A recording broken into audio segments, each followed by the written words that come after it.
Saint Petersburg. Saint Petersburg is the second largest city in Russia.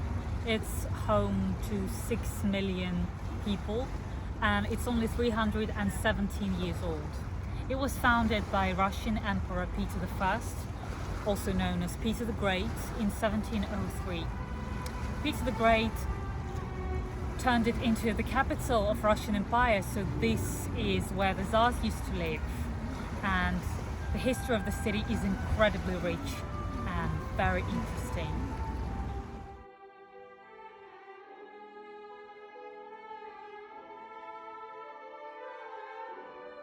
This is one of many monuments of Peter the Great that we have in the city, but this one is slightly unusual. It's modern. It was created in 1991 by Russian sculptor Michael Shimakin. He actually used the death mask to create the face, so that's Peter's face, but he elongated the proportions. Peter was incredibly tall for an 18th century. He was 6'6".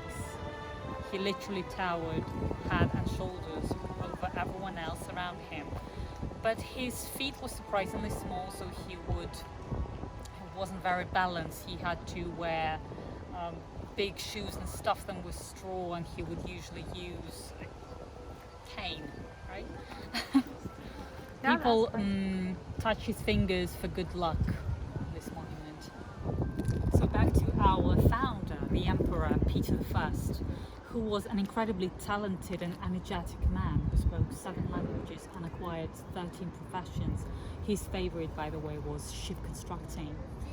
It's not just this city that we're thankful for. He changed the history of our country forever, and everything that we have right now, including regular army, education system, the fleet, and museums, it all has roots linked back to Peter the Great.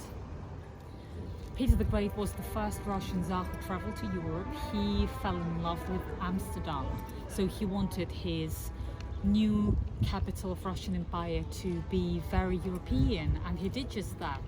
Our first architects were European. St. Petersburg is incredibly unique. It's very unusual for Russia. It was the first city that was actually planned out.